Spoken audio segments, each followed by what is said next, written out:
Recently, 4 students from Delhi University who are learning Chinese were in Shanghai for about 2 months, just to get a sense of what the country is about.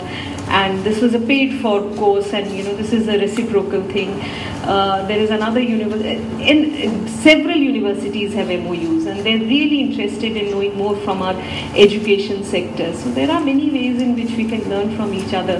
But definitely, the industrial structure in China is undergoing a very big change, and they want to get into the financial sector, the logistics sector. They want to financial sectors certainly, because there is also this sort of competition between Hong Kong and mainland China, because Hong Kong attracts a lot of talent, a lot of investments.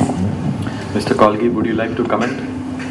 I'm not at all familiar with China, but as far as the question about imbalances, geographical imbalances, this great divide between, in India, for example, between the west and central and other parts of India, one or two quick responses. One is that low wages do not constitute the entire thing, because productivity is important.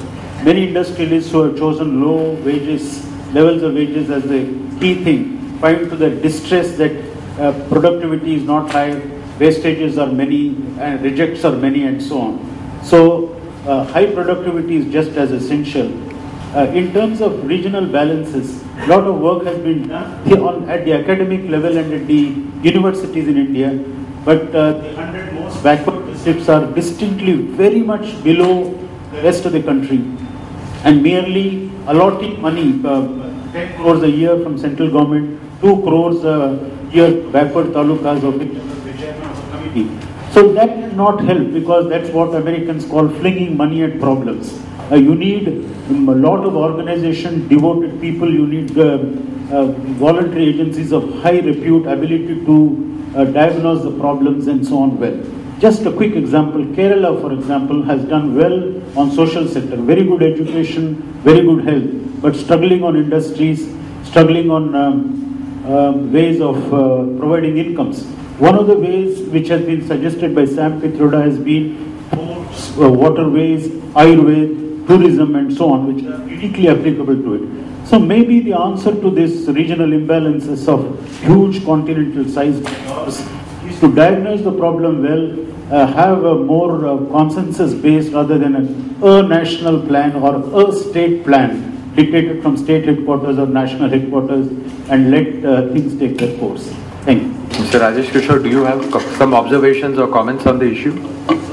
One of the things which I would like to mention is that this shifting which is taking place from the east coast to the western part of China, central and western parts, to my mind it seems to be a response to a lot of unrest which is taking place over there. And the wage rates in those areas are going to be lower than the wage rates in the eastern part now.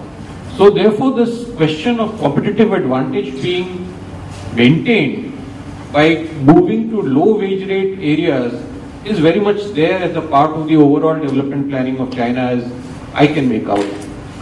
Now, as far as India is concerned, as compared to China, we are still a young country. So a low wage economy is something which we have to understand much better.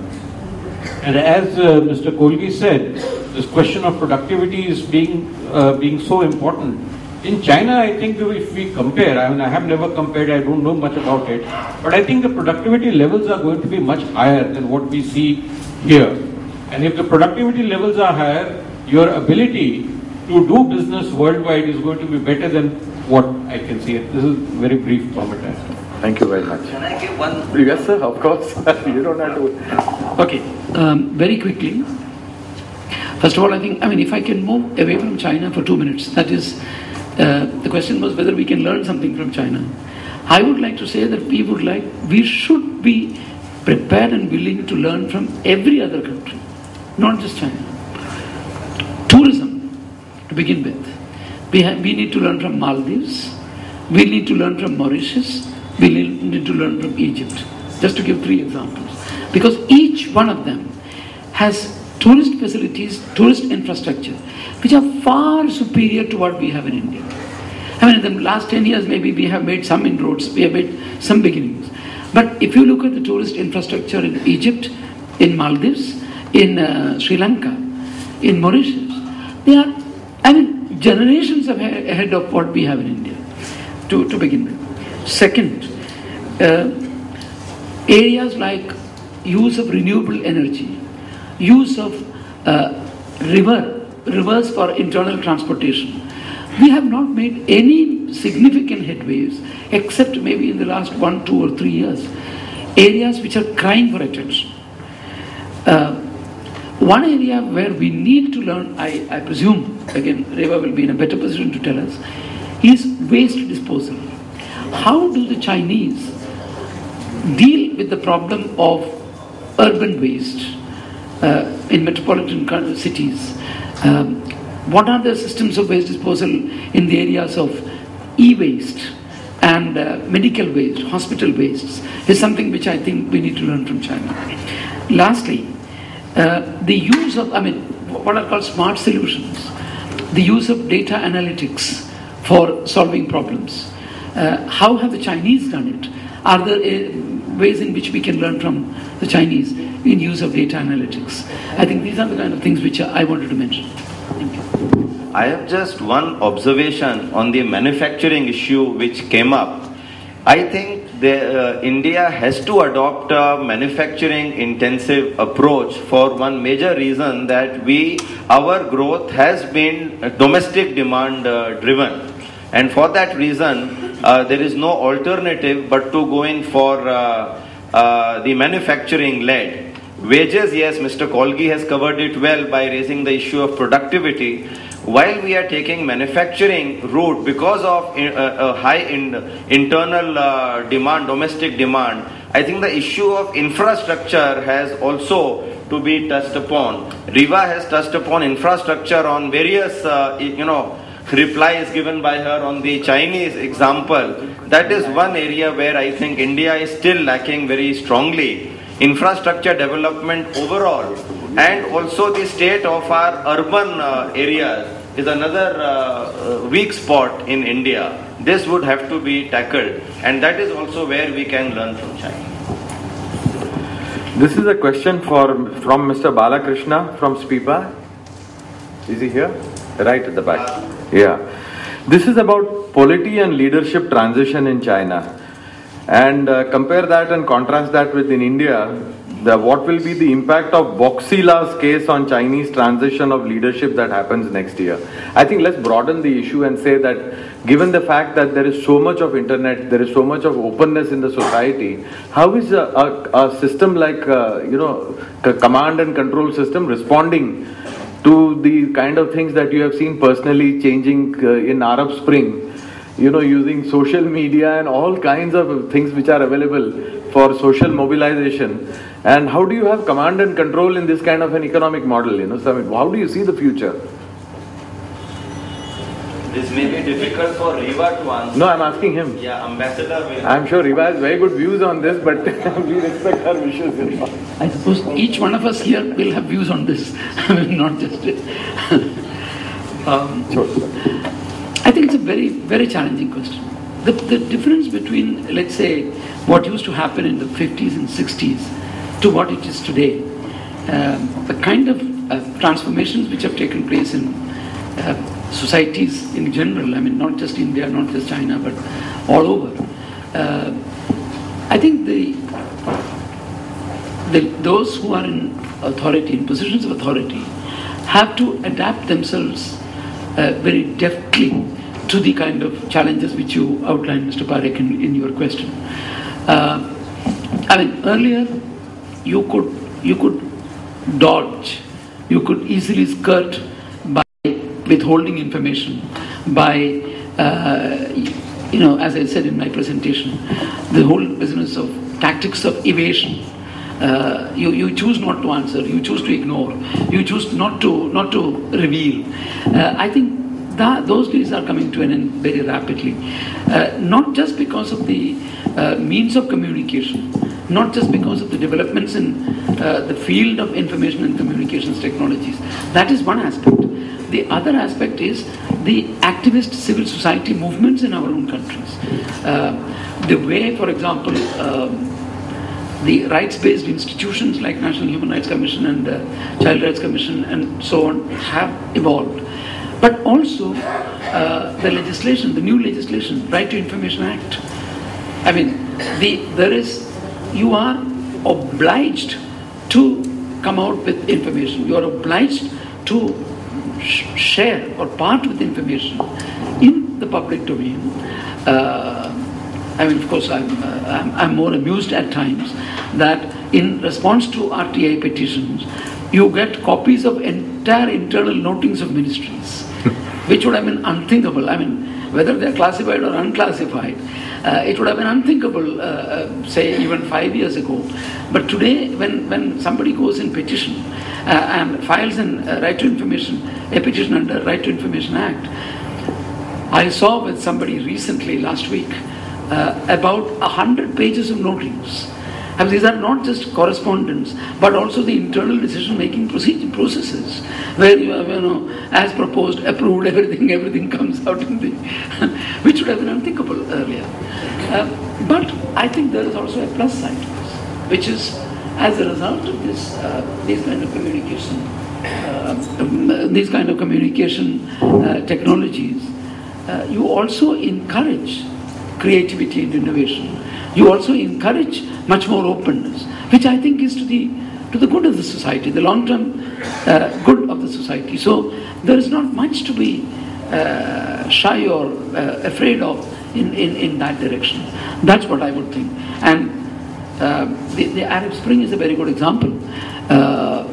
Societies which were under totalitarian rule and military dictatorship for 3, 5, 6 decades suddenly burst out into the open, and all because of, partly because of the activism of the social networking media, and they are enjoying the benefits of that freedom, and why not? So it's something which we need to rejoice in and celebrate. That's what I would say. Thank you. Thank you very much. I think we have another 10 to 15 minutes, and I think we'll take another about 4 or 5 last very quick questions and brief answers. Next one is from Bhavin Kothari from the National Institute of Design. Bhavin, how do you think, in spite of duties, and Chinese companies are still able to sell their products at prices less than some of the raw material prices in India? Number 2, is it true that they have different policy for internal domestic players and for foreign companies even today, especially when they deal with costs and intellectual property? Yeah, this is for you. Very much for you. On the question of cost, actually I'm very thankful to you for mentioning productivity, because I sort of missed out on that point. Indian companies have actually studied productivity. They've studied that for one particular process, how much time does an Indian worker take and how much time does a Chinese worker take. And this is a study done by L&T, has done it, Thermax, all of them have done it. And they find that the productivity of an average Chinese worker can at times be as much more as 60%. So the same task, the Chinese worker is 60% more productive than your worker. So you can make a calculation of the cost, straight away your cost. Then, as Mr. Agarwal mentioned, infrastructure, that brings down cost. One Indian company told me that the cost of sending his stuff from Coimbatore to Chennai, the cost, what is the cost there is at least 20 times more than Shanghai to Shanghai port, from his company in Shanghai to the port. So, costs are getting increased because of infrastructure, and productivity is a very, very important factor.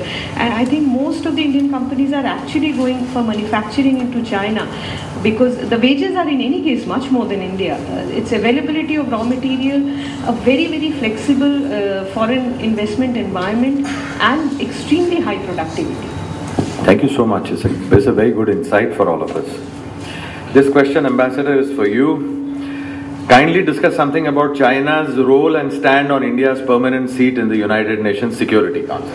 That's the easiest question of the day. As far as the Chinese are concerned, my personal opinion, they will never allow India to become a permanent member of the Security Council. That's the easiest question. I'll tell you why. I mean, if 2 minutes by way of explanation. Yes, please. it was in 2004, 2003 to 5, to take a slightly longer horizon, that India, along with the other 3 members of G4, that is Brazil, India, Germany and Japan, together launched a major initiative to advance the case for the respective accession of our 4 countries as permanent members of Security Council in an expanded council.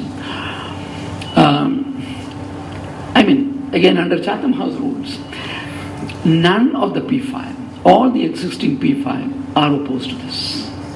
Of course, they will give you nice, butter cookies every time you talk to them. But let's not be fooled by that.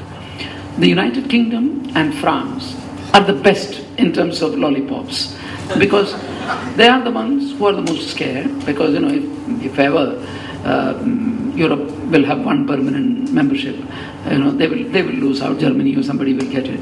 So they are the worst in terms of losing out. But they are the most vociferous supporters of India for permanent membership, because they know somebody else will oppose it. So they will lose nothing by supporting us. So they keep on saying hallelujah. You are the best. You are there. Why worry, etc., etc. That's fine. Now you come to Russia. Russia supports India for permanent membership, expansion of Security Council. No doubt about it.